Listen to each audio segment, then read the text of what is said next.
Tuhan dan Juru Selamat kami, Yesus Kristus. Kami siap Tuhan mau bersuka cita lebih lagi hanya di dalam nama Tuhan Yesus. Yang siap bersuka cita, mari kita sama-sama katakan haleluya.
hari ini setiap ucapan, setiap pujian yang kita nyanyikan bukan hanya sekedar lagu, bukan hanya sekedar kita menyanyi kepada Tuhan, tapi biarlah ini menjadi Yesus. Terima kasih Bapa, Kau sungguh baik. Kami semua tempat ini siap untuk mendengarkan firman-Mu. Rapi hamba-Mu sangat terbatas ini supaya bisa menyampaikan pesan dengan baik. Di dalam nama Tuhan Yesus kami siap mendengarkan firman Tuhan. Haleluya, amin. Oke, Bapak Ibu silakan duduk kembali. Shalom semuanya. Ya, semangat ya, tetap ya. Meskipun sore hari ini biasanya ini enak jalan-jalan ke mall, jalan-jalan santai-santai bersama keluarga ya. Tapi saya melihat Bapak Ibu memberikan waktunya untuk beribadah. Saya kira ini tidak ada yang nggak ada nilainya ya bagi Tuhan ya, karena Tuhan tuh di surga sana itu selalu memperhatikan hal-hal kecil Bapak Ibu. Beda sama kita manusia ini sukanya kalau nggak hal besar kita nggak perhatian ya. Kalau kita ini bersama Tuhan, kalau berkatnya nggak besar nggak rosok ya. Tunggu berkat besar baru ucap terima kasih puji Tuhan. Tapi kalau berkat-berkat kecil seringkali kita ini lupa akan kebaikan Tuhan ya. Jadi sore hari ini mungkin di bulan ini kita masih merayakan Paskah Bapak Ibu. Ada yang tahu Paskah artinya apa? Apa artinya Paskah itu Bapak Ibu? Hah? Makan-makan telur? Atau apa? Hah? Ya, orang Kristen itu kalau ingatnya itu hari besar itu kan makan-makan ya. Makan keluarga, makan-makan gereja, makan-makan terus gitu ya. Makanya Bapak Ibu kalau ingin kurus jangan jadi orang Kristen Bapak Ibu. Coba pindah agama yang lain ya. Kalau jadi Kristen saya makan-makan terus. Hari Paskah ini kita memperingati ya bagaimana Yesus bangkit dari kuburnya. Bagaimana dia disiksa, bagaimana 2 hari lalu sebelumnya hari Jumat ya Yesus harus merasakan kesedihan. Kalau boleh Bapak Ibu ya, karena ini momen Paskah, saya percaya di setiap kehidupan kita, di balik kesuksesan, di balik kemenangan, itu sebenarnya nilai poin utama itu bukan di balik itu, bukan kemenangannya, tapi prosesnya Bapak. Ya semua setuju lah saya rasa ya. Orang kerja kaya raya, orang itu nggak lihat di kaya rayanya. Yang perlu kita lihat itu bagaimana prosesnya dia bisa jadi kaya raya. Ya, kalau orang bisa berkemenangan, bisa melewati badai dalam hidupnya, rumah tangganya yang dulu berantakan, sekarang bisa pulih lagi. Saya percaya yang dilihat itu bukan hasilnya Bapak Ibu, tapi prosesnya kok bisa pulih lagi itu gimana? Ya, jadi sebelum kita sore hari ini kita melihat tentang momen Paskah, saya ajak Bapak Ibu mundur sedikit bagaimana di hari Jumat Yesus harus mengalami masa-masa yang sangat berat. Kita buka sama-sama dalam Matius 26 ayat ke-36. Ya, sedikit ya. Saya akan sedikit ungkit ya tentang Jumat Agung supaya Bapak Ibu ngerti dan lebih menghargai tentang Paskah. Oke, kita mulai ya. 1, 2, 3. Di Taman Getsemani.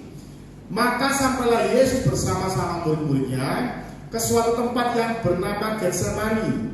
Lalu ia berkata kepada murid-muridnya, duduklah di sini, sementara aku pergi ke sana untuk berdoa. Dan ia membawa Petrus dan kedua anak Zebedeus sertanya. Maka mulailah ia merasa sedih dan gentar. Lalu kata kepada mereka, hatiku sangat sedih, seperti mau mati rasanya. Tinggallah di sini dan berjaga-jagalah dengan aku. Oke Bapak Ibu, perhatikan saya lagi.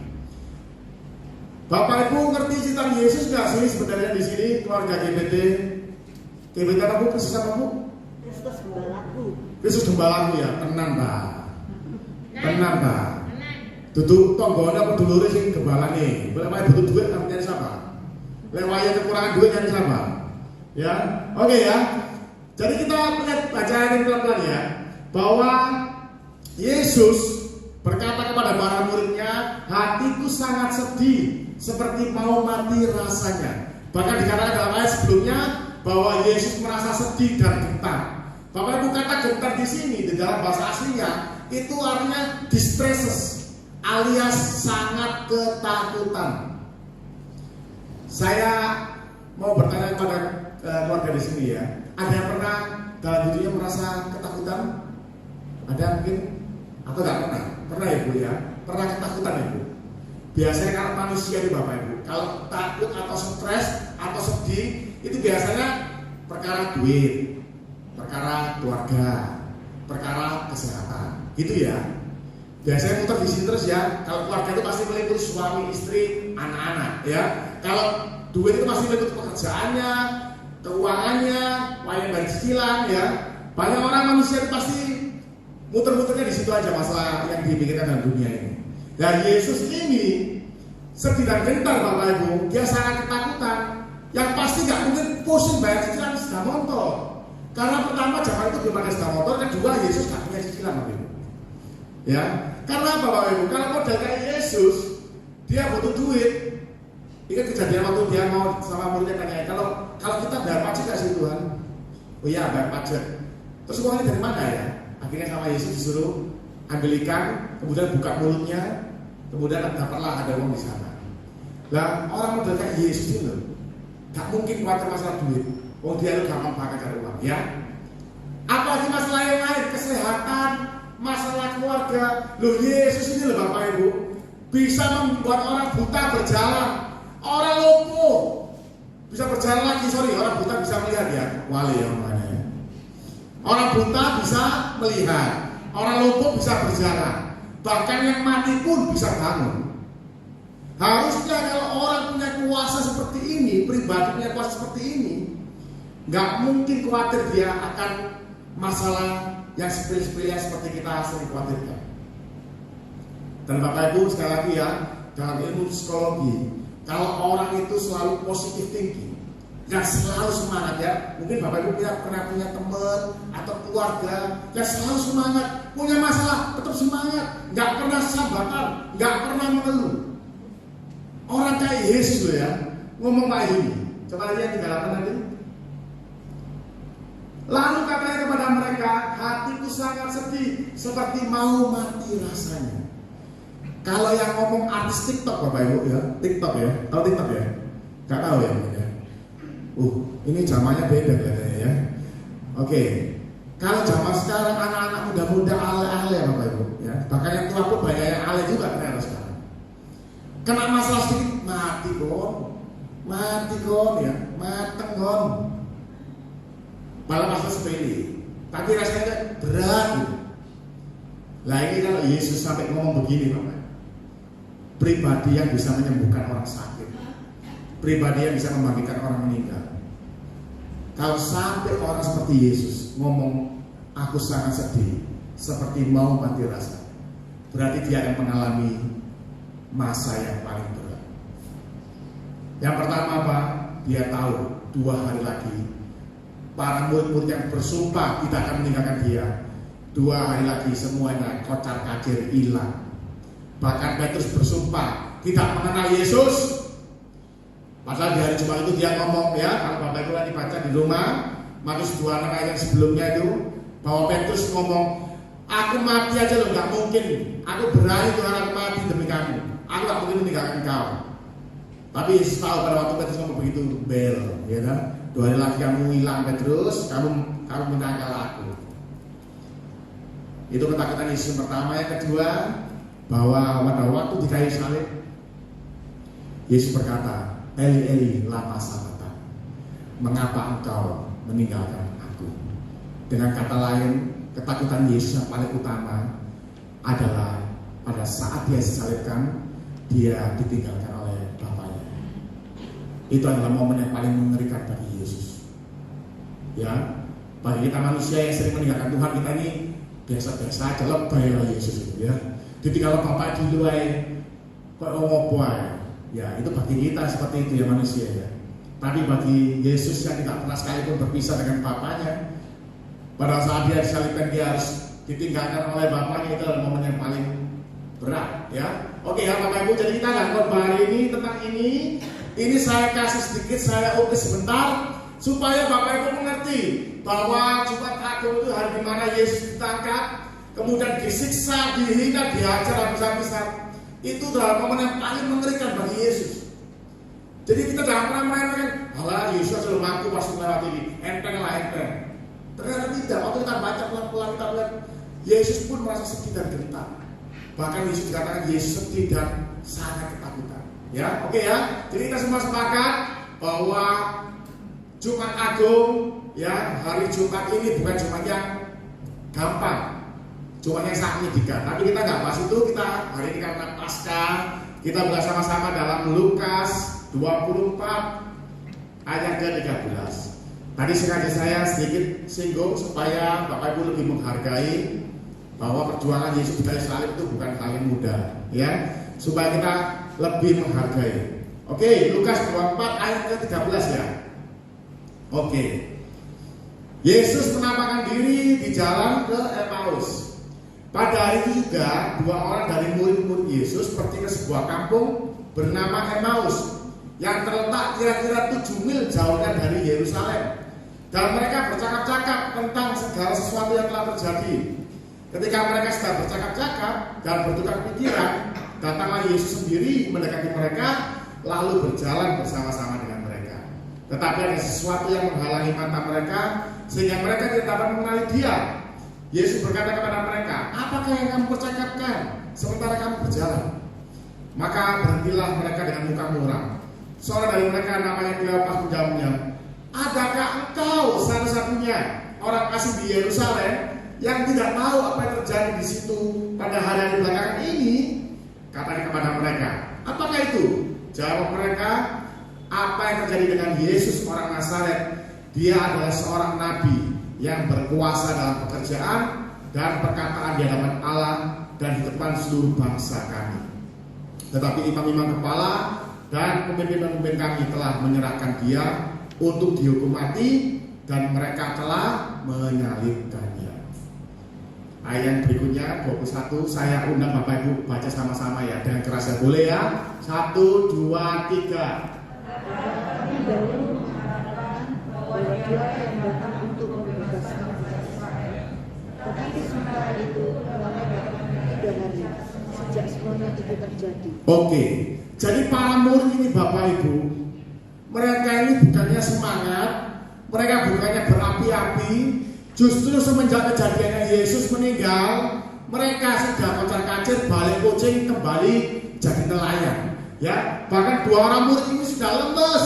Waktu cerita sama Yesus mereka ngomong, "Ya, padahal kami ini mengharapkan loh bahwa yang kali ini tuh betul-betul Mesias." Mengapa sampai ada orang begini? Karena memang di eranya Yesus, Bapak Ibu, ada 2 orang calon Mesias sebelum Yesus. Namanya Simon Bargiora dan Simon Bar-Kokhba. Ini 2 orang calon Mesias. Cuman karena berhadapan dengan orang Romawi itu pinter Bapak Ibu. Mereka tuh ngetesnya kalau kamu itu betul Mesias, caranya gimana? Dibunuh. Karena bagi orang Romawi ada kayak begini, lek memang kamu tuh asli Mesias, tak bunuh mesti bangun lagi. Tapi kalau kamu tak bunuh, kamu gak bangun, berarti kamu itu bukan Mesias.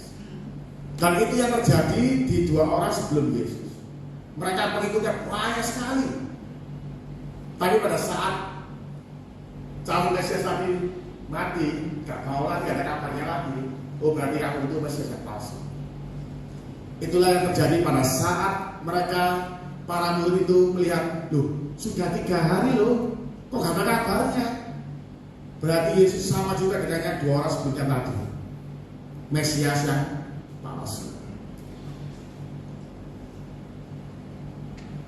Bapak Ibu, yang membuat para murid itu tidak semangat lagi, karena selama ini guru yang mereka ikuti itu ternyata bagi mereka itu ini palsu, Bapak Ibu.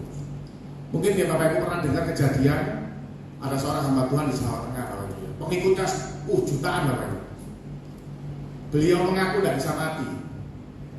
Pengikutnya jutaan. Begitu ternyata orangnya meninggal, Bapak Ibu, langsung berterkaget pengikutnya berantakan, Bapak Ibu. Karena apa? Goyang semua. Karena mereka nggak melihat Tuhan Yesus, mereka lihatnya pendetanya, gembalanya. Jadi begitu gembalanya ternyata nggak sesuai dengan yang diomongkan, kocar-kacir Bapak Ibu. Sama dengan para murid ini. Jadi mereka pada waktu mengikuti Yesus, mereka punya ekspektasi. Guruku nanti waktu ditangkap, gak mungkin iso mati. Guruku ini pada waktu nanti disalibkan, iso bal tentara surga mungkin turun semua. Tapi pada saat mereka punya ekspektasi itu, mereka melihat loh guruku kok mati kok gini dong. Kalau perlawanan 16, akhirnya mereka kecewa. Mereka menganggap bahwa wes aku keliru selama ini membuang waktu. Selama 3,5 tahun aku salah guru. Sebenarnya Bapak Ibu, kita nggak bisa ngomong para murid ini, wah gak bener ya para murid ya. Bukankah seringkali kita juga sama? Waktu Bapak Ibu punya masalah, waktu Bapak Ibu punya pergumulan, rasa-rasanya Tuhan gak pernah hadir, rasa-rasanya Tuhan itu gak pernah nolong saya. Doa terus, puasa terus. Padahal mata itu udah 1 ember mungkin aku kumpulnya. Tapi kok gak ada bantuan-bantuan datang ya. Sakit gak sembuh-sembuh, keuangan gak waras-waras. Banyak orang akhirnya kecewa, gak mau ke Tuhan lagi. Karena mereka punya ekspektasi, kalau saya rajin baca Alkitab, mesti kok orang waras. Karena mereka punya ekspektasi, kalau aku sering ikut ibadah, mesti kok kerjaan tambah ramai. Ya, Bapak Ibu, kita ini selalu punya imajinasi bagaimana Tuhan akan menolong kita. Padahal Tuhan sendiri sudah punya karakter sendiri, Bapak Ibu, yang semuanya tertulis dalam Alkitab. Kita harus mengerti ya. Jadi kita di momen Paskah ini, pada hari ini Yesus bangkit dari kuburnya. Mereka bertemu dengan 2 orang muridnya yang sedang berjalan-jalan. Kemudian mereka bercakap-cakapan, dan dari situ Yesus melihat bahwa 2 orang muridnya ini bukannya semangat, tapi justru malah down, tidak mau lagi teruskan pekerjaan Tuhan. Padahal jauh sebelum itu Yesus sudah ngomong bolak-balik, pokoknya nanti aku akan ditangkap, nanti aku akan dibunuh ya, nanti aku akan balik pada hari ketiga. Tapi mereka gak ingin. Justru para murid ini malah harusnya kan mereka melihat mujizat tiap hari, bagaimana mereka dimuridkan Yesus setiap hari ya, selama 3,5 tahun. Harusnya mereka ini kan punya fondasi iman yang kuat. Tapi justru pada saat gurunya nggak ada, mereka rontok lagi ya. Kita lanjut lagi baca yang berikutnya. Yang kedua, tetapi beberapa perempuan dari kalangan kami telah mewujudkan kami. Pagi-pagi buta mereka telah pergi ke kubur dan tidak menemukan mayatnya. Lalu mereka datang dengan berita bahwa telah kelihatan kepada mereka malaikat-malaikat yang mengatakan bahwa ia hidup. Dan beberapa teman kami telah pergi ke kubur itu dan mendapati bahwa memang benar yang dikatakan perempuan-perempuan itu, tetapi ia tidak mereka lihat. Oke, ayat 25 kita baca sama-sama sekali lagi ya. Saya undang Bapak Ibu yang baca dengan keras. 1, 2, 3. Lalu ia berkata kepada mereka, hai kamu orang bodoh, apa namanya hatimu, sehingga kamu tidak percaya segala sesuatu yang telah dikatakan para nabi. Oke Bapak Ibu ya, saya kalau boleh mohon maaf ya Bapak Ibu ya, kalau saya boleh katakan, biarlah firman ini seakan-akan Tuhan sedang bicara sama kita secara pribadi. Kamu bodoh sekalian. Bapak Ibu kan ngerti ya, sering baca Alkitab ya. Yesus itu bukan karakter yang suka ngomong keras. Dia selalu karakter yang selalu mengajarkan kasih. Tapi kalau sampai Tuhan ngomong sama para muridnya, sama 2 orang muridnya, kamu bodoh. Kalau dia Yesus lahirnya di Surabaya, mungkin kata-katanya lebih kasar. Kamu goblok banget kamu. Kenapa sampai Yesus ngomong seperti ini? Perhatikan Bapak Ibu. Waktu saya renungkan ini, Tuhan berikan saya Matius 13 ayat 13. Makanya Bapak Ibu, jangan percaya 13 Akasia. Mungkin sama Alkitab dikatakan Matius 13 ini malah ngeri banget kata-katanya ya. Jangan percaya sama Akasia. Oke. Matius 13 ayat 13 saya berbunyi seperti ini. Itulah sebabnya aku berkata-kata dalam perumpamaan kepada mereka, karena sekalipun melihat mereka tidak melihat, dan sekalipun mendengar mereka tidak mendengar dan tidak mengerti. Bapak Ibu kasih Tuhan, banyak sekali dari kita pada waktu baca firman, pada waktu dengar firman, kita sudah dengar, kita sudah melihat banyak sekali mujizat, kita banyak sekali melihat kesaksian-kesaksian. Tapi sekali lagi Bapak Ibu, mohon maaf sebelumnya, manusia itu punya karakter, segala sesuatu yang baik mudah lupa. Contohnya misalnya, pukul sama namanya Bu? Kojang ya. Kojang hari ini butuh duit buat, contoh aja ya Bu ya, mohon maaf ya Bu. Butuh duit buat servis motor. Posisi keuangan 3.500.000 habisnya 800. Akhirnya bingung, semua tipu-tipu orang gak ada yang bantu. Akhirnya ada satu orang, wis tak bantu, tak tambahin uangnya. Jadi akhirnya Kojang bisa bayar servis motor. Itu Bapak Ibu, kalau manusia itu Bapak Ibu, kalau mendapatkan pertolongan yang baik, ya, itu usianya nggak sampai bertahun-tahun, paling bulan depan selalu. Tapi kalau omongan saya hari sama Kojak, saya ada omong saya nyelekit, atau mungkin saya menyakiti Kojak utang gak bayar mungkin ya, itu sampai 10 tahun bisa ingat Bapak Ibu. Itu manusia. Jadi perhatikan baik-baik. Manusia itu punya karakter unik. Segala sesuatu yang baik, dia akan cepat lupa. Segala kebaikan yang dia terima, dia akan cepat lupa. Tapi segala keburukan yang dia terima, dia lebih gampang mengingat. Oleh karena itu firman katakan dengan jelas bahwa banyak sekali orang sudah melihat, tapi gak melihat. Kan aneh kata-katanya.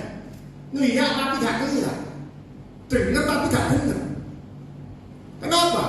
Seperti para murid tadi, mereka sudah melihat setiap hari bagaimana Yesus membangkitkan orang mati bangun lagi, bagaimana Yesus menyembuhkan orang buta bisa melihat, orang lumpuh berjalan. Itu mereka lihat dengan mata kepala sendiri.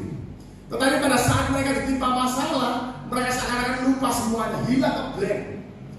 Sama dengan kehidupan kita sehari-hari.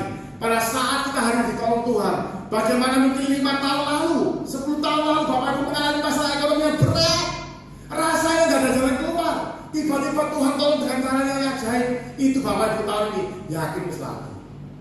Waktu masalah lagi, Bapak Ibu merasa sebenarnya Tuhan ada apa enggak. Waktu masalah datang, Bapak Ibu khawatir lagi. Rasa-rasanya kayak Tuhan tidak bisa tolong Bapak Ibu. Itulah kenapa Bapak Ibu dikatakan dalam Matius 13 ini, banyak orang sudah mendengar, tapi tidak mendengar dan tidak mengerti. Karena sekali lagi Bapak Ibu, firman Tuhan tidak bisa dimengerti hanya dengan dibaca. Firman Tuhan tidak bisa dimengerti dengan dibaca. Karena apa? Sekali lagi, segala sesuatu yang baik akan terlalu mudah bagi Bapak Ibu untuk melupakan.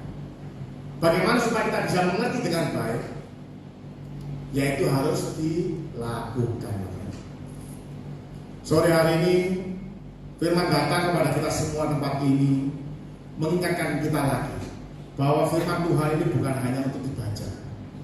Karena banyak sekali saya melihat orang-orang hafal ayat luar biasa, Bapak. Tapi untuk melakukannya gak gelem kabeh. Selalu saya ingatkan para hamba Tuhan bahwa lebih mudah mana kita menghafal ayat atau kita melakukan ayat. Bapak di sini lebih mudah mana? Angel apa ya? Dua-duanya. Hah? Lebih susah mana? Lakukan. Ya, saya kasih contohnya ya. Satu ayat aja ya. Satu ayat aja. Dalam sebentar. Oke, dalam Amsal 11 ayat 24 ya, satu ayat aja. Ya, Bapak Ibu, pernah dengar ayat ini? Ada yang belum pernah dengar? Coba angkat tangannya. Berarti waktunya nanti harus baca Alkitab lebih lagi ya. Ada yang menyebar harta tetapi bertambah kaya. Ada yang menghemat secara luar biasa namun selalu berkekurangan. Ayat ini sangat familiar Bapak Ibu. Bapak Ibu sering mendengar kan? Sudah mengerti kan? Bahkan ini sudah melihat banyak orang yang selalu suka menabur, hidupnya berkelima. Kita sudah sering melihat kayak gitu. Tapi apakah dilakukan? Belum tentu Bapak Ibu. Apa kok gitu? Karena Bapak Ibu termasuk dalam Matius 13 tadi. Sampai ini tahu, mengerti, mendengar, tapi gak mendengar, tapi gak ngerti. Bapak Ibu, firman Tuhan itu bisa dimengerti kalau kita melakukannya. Firman ini tidak akan pernah bisa mengerti meskipun kita ngerti bahasa aslinya, terjemahan aslinya, artinya apa, latar belakangnya apa. Sekali lagi, semua itu akan percuma.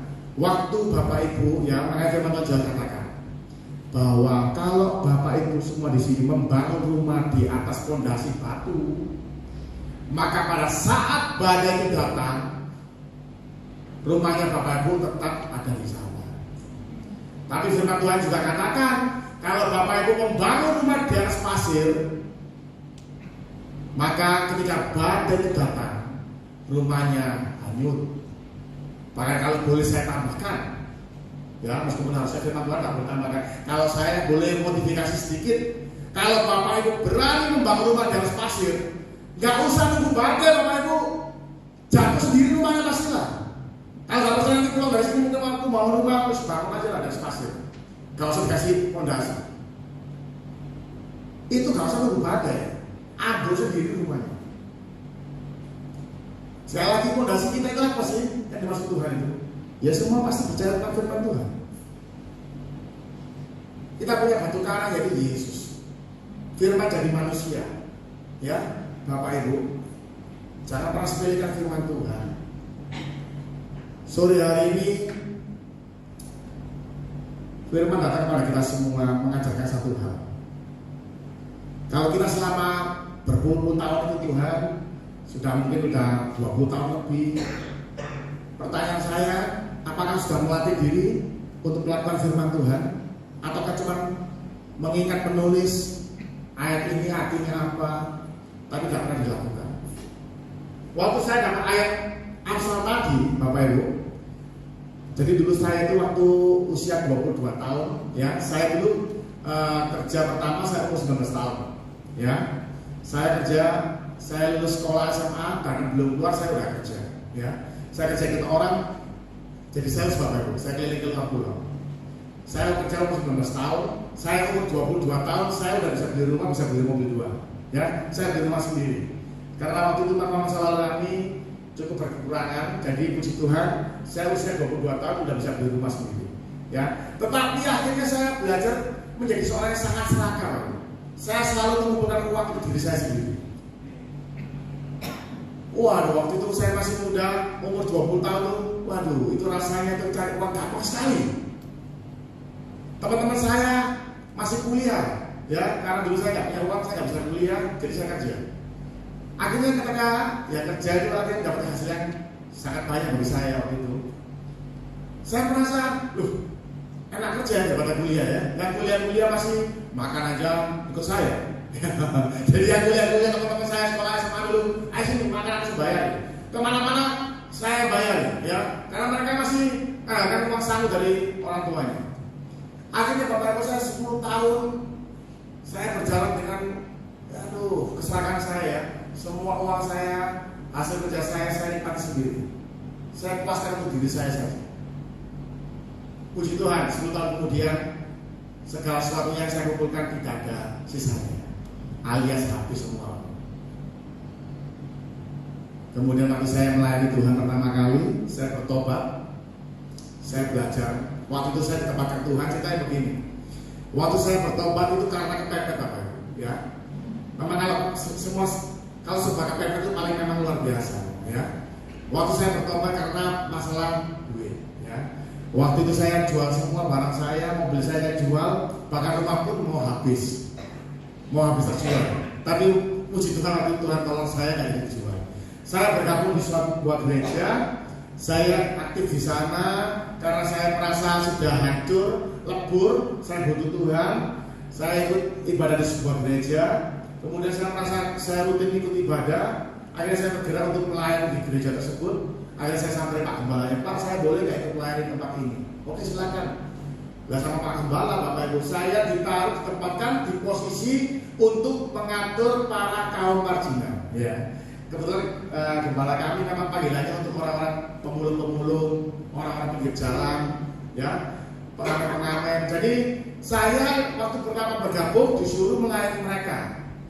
Jadi kami dulu waktu itu punya 27 titik di Surabaya, di rumah-rumah itu, Bapak Ibu, ya, kayak semacam persekutuan doa di rumah-rumah. Tapi ini persekutuan doanya orang-orang pemulung, orang-orang, pokoknya bawah sekali, tanpa marginal.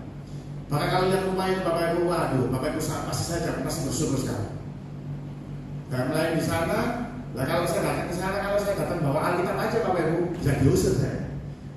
Jadi saya kan datang ke sana bukan hanya bawa Alkitab aja, tapi juga bawa minuman dan makanan. Nah posisi waktu itu kan posisi keuangan lagi seret banget. Kita waktu itu saya punya utang 1 miliar. Utang bagi saya itu lagu ini kan pelunasnya ya, udah dijual semua, utangnya masih banyak. Jadi saya jual mobil, jual sepeda motor itu nggak kurangi utang sama sekali, nggak goyang utangnya. Tapi dia pikir lagi, ini gimana nasib saya ya? Masih disuruh gabung di gereja, melayani orang-orang marginal, disuruh bawa makanan, disuruh bawa minuman, ini uang dari mana lagi? Tapi saya lakukan aja, saya mengalir aja. Tapi dari situ saya belajar, ternyata Tuhan itu mau ubah diri saya terlebih dahulu. Pertama, bagaimana saya dulunya yang sombong ya, saya bisa cari uang. Saya dulu kemana-mana pakai mobil mewah, ya. Waktu saya umur 27 tahun saya bisa beli mobil harian. Waduh ya. Kalau yang mobil harian ya, saya umur 27 bisa beli sendiri, Bapak Ibu, nggak beli dengan orang tua.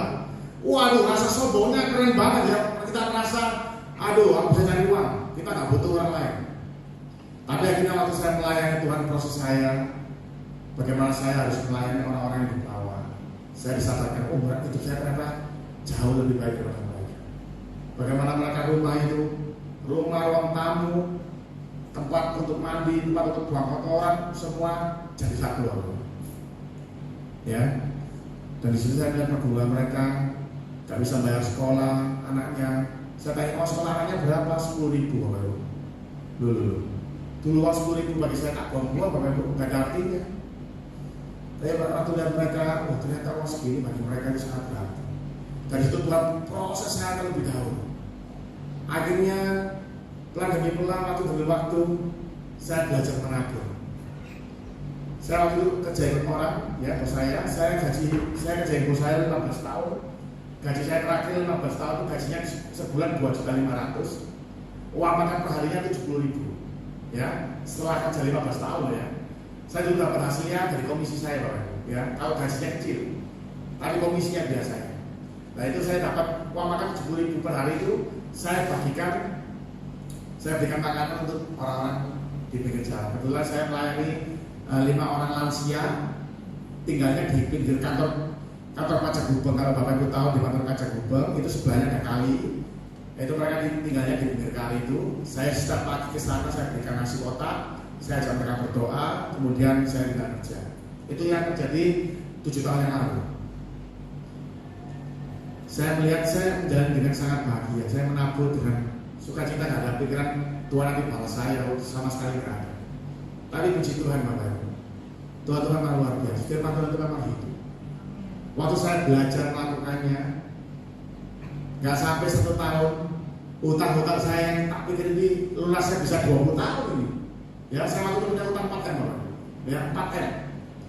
Wah itu sangat banyak. Saya baru menikah waktu itu. Tak pikir waduh ini gimana bayarnya ya. Istri saya, ya puji Tuhan, dia mau nemani saya, dia mau tetap bersama saya.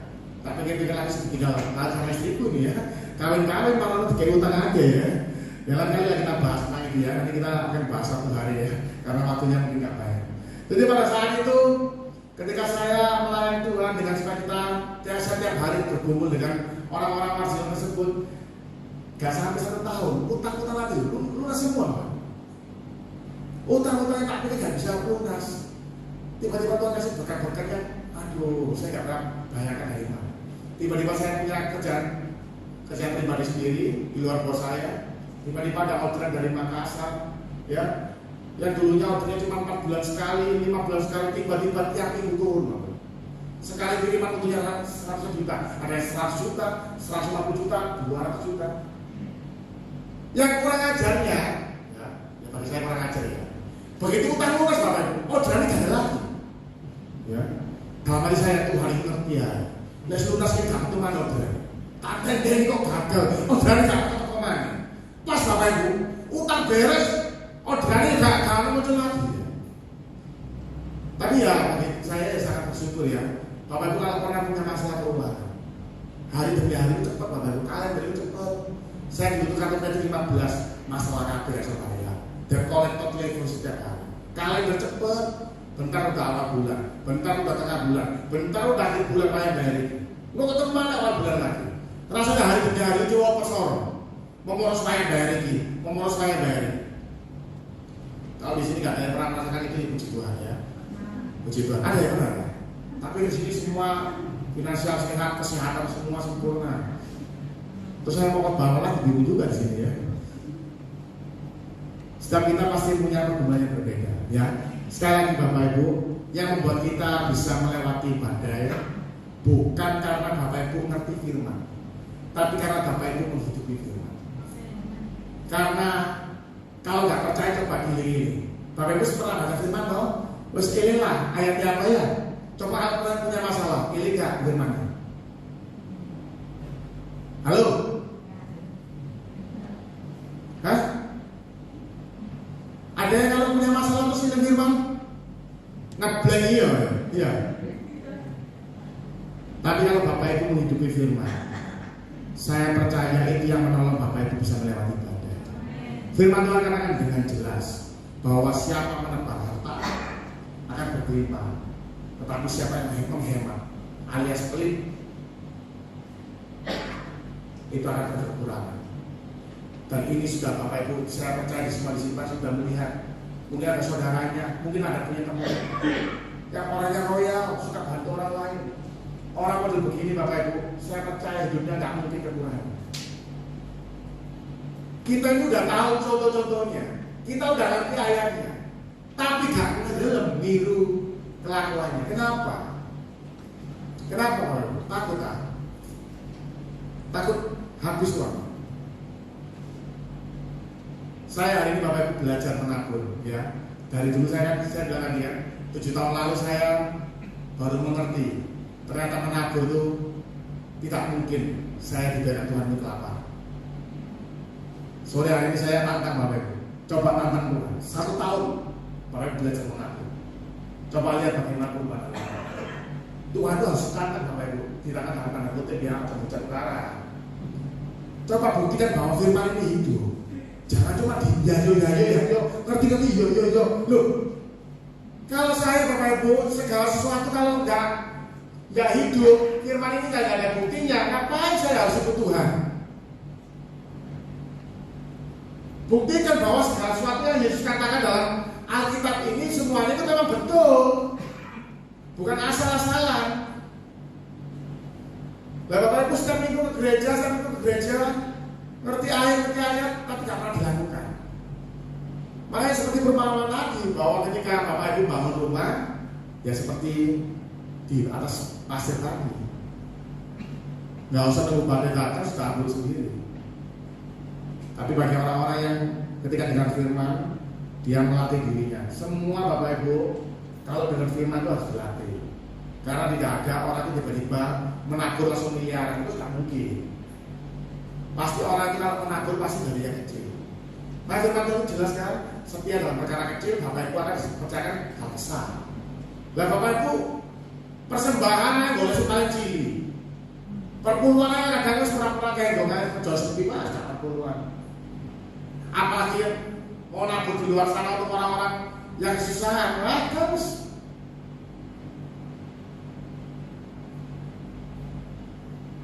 Makanya percuma Bapak Ibu kalau Bapak Ibu ke gereja tiap minggu, dengar firman tiap minggu, tapi tidak kepingin belajar melakukannya. Nah untuk menabur pun kita belajar latihan dari kecil dulu, ya pelan-pelan dilatih, badannya dilatih, rohnya dilatih, nanti pelan-pelan akan naik. Kalau sudah naik Bapak Ibu, mohon maaf ya saya ngomong ya, si nabur loh tujuh Bapak Ibu. Bapak Ibu waktu nabur ini dari dua itu Tuhan kamu. Jadi Bapak Ibu harus mikir, aduh kok duwe kontek, gak perlu. Soalnya si misi mana itu Tuhan dewe. Bapak Ibu nek kalian mencalon tugasmu itu. Ojo sombong-sombong lah, ojo sosokan merasa sing boleh duwe dhewe. Segala sesuatu yang kita miliki kan semua dari Tuhan. Waktu Bapak Ibu menabur, di sini mana Tuhan? Oh, dulu anakku direk tangannya enteng, di sini mana? Di sini mana? Makanya apa yang saya omongkan ini Bapak Ibu, mungkin tahun depan kita ketemu lagi. Bapak Ibu ngomong sama saya, iya Pak bener Pak. Memang itu firman Tuhan itu hidup. Apa Pak? Orang itu saya berkelimpahan Pak loh, itu ngono loh, iya dong. Harus dilakukan, dites. Apakah betul seperti yang diomongkan sama Alkitab? Kalau Alkitab ini omongannya gak jelas, gak ada bukti nih, jangan diikuti Bapak Ibu. Ngetesnya di mana? Ya dites di mana? Coba saya tak tahu sih, ya apa sih? Firman Tuhan yang ngomong kan? Ini ngomong buat saya ya Bapak Ibu ya. Kalau yang ngomong saya bisa Nggak jadi nanti ya. Kalau yang ngomong ini harus dipegang. Ada yang menyebar harta tetapi bertambah kaya. Ada yang menghemat secara luar biasa namun selalu berkekurangan. Saya kasih contoh satu ayat lagi sebelum kita selesai ya sore hari ini ya. Ini hanya sebagian kecil Bapak Ibu dari ayat-ayat yang lain. Bapak Ibu melakukan 1-2 ayat dengan setia aja itu hasilnya pun dahsyat. Apalagi Bapak Ibu ini semua di dalam Alkitab ini perintahnya semua dilakukan. Wow, mengerikan saya pasti percaya. Saya kasih contoh ayat yang contoh lagi. Dalam Matius 7 ayat yang pertama. Matius 7 ayat yang pertama. Jangan kamu menghakimi supaya kamu tidak dihakimi. Yang kedua, karena dengan penghakiman yang kamu pakai untuk menghakimi, kamu akan dihakimi dan ukuran yang kamu pakai untuk mengukur akan diukurkan kepadamu. Bapak Ibu yang dikasih Tuhan tempat ini, kalau Bapak Ibu masih berani, ya masih berani menghakimi orang lain dengan cara pandangnya Bapak Ibu, hati-hati, karena firman ini sangat jelas bahwa segala sesuatu yang ibu-ibu, bapak-bapak di sini yang lakukan terhadap orang lain itu akan dikembalikan kepada Bapak Ibu sendiri. Kalau engkau bisa mengampuni orang lain, kalau engkau bisa memperlakukan orang lain dengan kasih, maka Tuhan pun akan memperlakukan Bapak Ibu seperti bagaimana Ibu, Bapak memperlakukan orang lain. Kalau misalnya Bapak Ibu di sini ada yang masih kepahitan dengan orang, ada masih dendam dengan orang, saya bilang tadi segala kebaikan akan mudah dilupakan. Tapi 1-2 masalah, 1-2 kesalahan bagi manusia itu sangat mudah untuk dia mengingatnya terus. Firman Tuhan katakan dengan jelas bahwa segala penghakiman yang Bapak Ibu lakukan terhadap orang lain itu nanti akan diterapkan Tuhan pada saat nanti kita meninggal semua, ada pada saat nanti akhir zaman ketika Tuhan Yesus pada kali kedua. Dia akan menghakimi Bapak Ibu dengan cara sama seperti Bapak Ibu menghakimi orang lain. Kalau Bapak Ibu merasa tidak ingin diperlakukan seperti itu, mulai sekarang berubah. Bagaimana kita memperlakukan orang lain, bagaimana waktu ada seseorang melakukan kesalahan, bagaimana kita harus bersikap. Tunjukkan, karena kita semua sama. Di momen Paskah ini, Tuhan Yesus harus mati di kayu salib untuk menebus semua dosa-dosa kita. Orang-orang yang penuh dengan dosa. Sepanjang hidup kita sangat suka sekali melakukan dosa. Sepanjang hidup kita sangat banyak sekali dosa kita yang harusnya kita gak pantas untuk ditolong, tapi Tuhan Yesus tolong kita. Bahkan Dia rela korbankan nyawanya, rela korbankan harga diri untuk menolong kita semua. Bapak Ibu yang kasih Tuhan, biarlah kita belajar bukan memperlakukan orang lain sebagaimana dia memperlakukan kita, tetapi kita belajar memperlakukan orang lain sebagaimana Tuhan memperlakukan kita.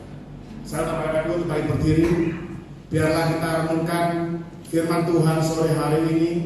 Pulang dari tempat ini kita mempunyai semangat yang baru bersama Tuhan, dan saya percaya kita semua ini akan bertumbuh, bukan hanya mendengar firman, tapi kita bisa menjadi pelaku firman.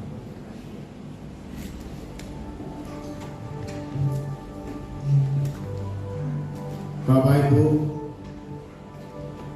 sekali lagi saya mau katakan, mari kita belajar memperlakukan orang lain seperti Tuhan sudah memperlakukan kita dengan baik. Bagaimana Dia sudah berkorban untuk kita, kita belajar. Segala sesuatu yang Yesus ajarkan itu supaya kita juga menirunya. Dia melakukan terlebih dahulu supaya kita belajar banyak sama Dia. Itulah kesukaan Tuhan Yesus.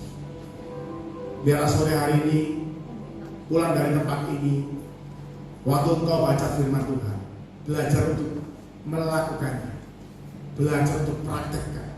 Coba dites, apakah firman yang kita baca ini hidup, ataukah Yesus yang kita selama ini ikuti, apakah benar-benar hidup. Kita tes, kita ikuti, kita lakukan segala perintah, kita lihat bagaimana. Saya percaya Bapak Ibu pada waktu melihat bagaimana firman itu menjadi daging. Wow, fondasi Bapak Ibu sudah dibangun dari segala badai sejak tahun-tahun. Saya percaya pasti akan bisa dilewati dengan mudah. Bapak Ibu punya kekuatan yang baru. Seperti orang kalau sudah kena COVID, dia kena COVID ketawa aja. Kenapa? Dia sudah melewati dengan baik. kesehatan, keluarga bisa semua dipulihkan. Mari mulai dengan diri kita. Lakukan firman Tuhan. Sebab Dia hidup.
Itulah yang menyelamatkan kami, dan itu yang membuktikan bahwa Engkau adalah Mesias, Engkau adalah penyelamat dalam hidup kami. Dan bersyukur Tuhan, kami sampai hari Tuhan melihat dengan luar biasa. Kasih setiamu yang menolong kami sampai hari ini. Kasih dan kemurahan hatimu lah yang membuat kami ada sampai hari ini. Kami bisa melewati segala badai dalam hidup kami. Ini semua karena kebaikan Tuhan, semua karena kemurahan Tuhan. Izinkan kami Tuhan di sisa hidup kami. Kami memberikan hidup kami untuk melayani Engkau, untuk menyenangkan Engkau melalui kehidupan kami sehari-hari. Bagaimana kami jadi garam dan terang. Kami mengasihkan segala situasi sekitar kami yang sudah kawat hati. Kami jadi terang untuk menerangi setiap kegelapan yang ada di sekitar kami Tuhan. Berkati kami dengan keberanian, berkati kami dengan kesetiaan Tuhan, dan berkati kami dengan hati yang takut akan Tuhan, supaya kami melayani Engkau selama-lamanya.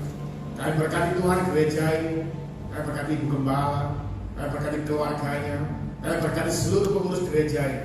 Dalam mereka semua diberkati Tuhan, semua dalam perlindungan Tuhan.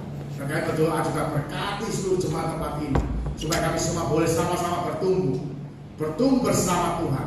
Kami bukan hanya mendengar firman Tuhan, kami bukan hanya mengerti firman Tuhan, tapi kami menjadi pelaku firman yang membuat firman itu menjadi daging. Dan itulah menjadi pondasi hidup kami, pondasi yang kuat, supaya kami bisa melewati segala badai dalam hidup kami.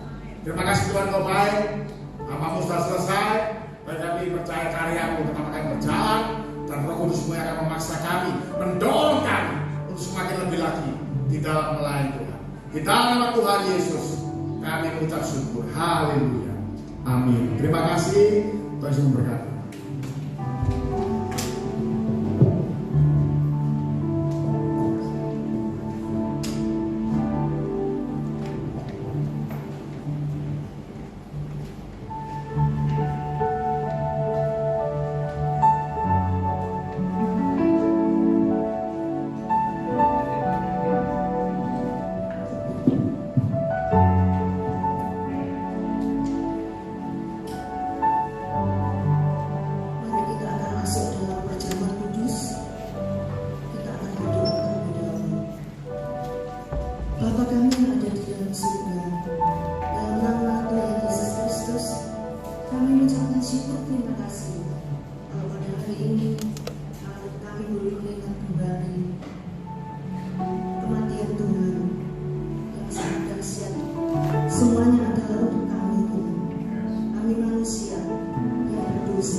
surga. Dalam nama Tuhan Yesus Kristus, kami mengucapkan syukur terima kasih Tuhan. Kalau saat ini kembali kami boleh mendapatkan tubuh dan darah, bertepatan dengan kami memperingati hari kematian dan kebangkitan Tuhan. Yang perlu kami peringati ini semuanya, karena kami akan selalu ingat pengorbanan-Mu Tuhan. Itulah yang terpenting Tuhan buat kehidupan kami sebagai umat-umat Tuhan. Kami tidak boleh melupakan pengorbanan-Mu itu Tuhan. Karena tanpa Engkau Tuhan, kami akan binasa Tuhan. Terima kasih Tuhan. Sebab itu Tuhan, seperti hari ini Tuhan, firman Tuhan yang juga menceritakan tentang hal pengorbanan Tuhan, hal kebangkitan Tuhan, yang membuat kami ditebus dosa-dosa kami, karena Engkau yang mengalami banyak penyiksaan Tuhan. Itulah Tuhan yang membawa kami kepada kehidupan Tuhan. Engkau sudah menghidupkan kami Tuhan, dan segala dosa-dosa kami Tuhan, Engkau sudah memberikan kehidupan dalam hidup kami Tuhan. Terima kasih Tuhan, seperti firman Tuhan, supaya kami senantiasa, kalau kami mengetahui bahwa Engkau sudah berkorban buat kami, layak kami suka menghayati firman-Mu, bahkan akan melakukannya Tuhan. Karena tanpa melakukan itu adalah sia-sia Tuhan. Seperti tidak ada gunanya firman Tuhan itu. Tetapi jikalau kami mau melakukannya, belajar mulai dari saat ini, maka kami akan menjadi umat Tuhan yang taat Tuhan, yang setia Tuhan. Tuhan, kami mau belajar itu Tuhan. Kami percaya bahwa Engkau akan memberikan apa yang menjadi kebutuhan-kebutuhan dalam hidup ini, supaya kami tidak mengalami kesulitan kesukaran lagi, karena bersama Engkau kami akan mengalami kemenangan, seperti Engkau sudah menang dari kubur Tuhan. Engkau sudah bangkit, demikian juga Tuhan, Engkau akan bangkitkan kami di dalam segala dosa-dosa kami, di dalam segala kubur yang lalu Tuhan. Kami menjadi orang yang baru. Terima kasih Tuhan. Firman Tuhan mengatakan, bukankah roti yang dipecah-pecahkan adalah persekutuan di dalam tubuh Kristus? Haleluya. Terima kasih Tuhan. Kita akan makan bersama di dalam nama Tuhan.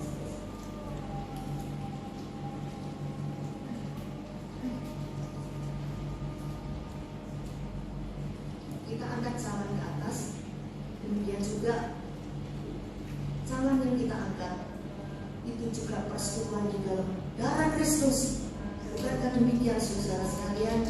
Haleluya. Kita akan minum bersama di halaman Tuhan Yesus.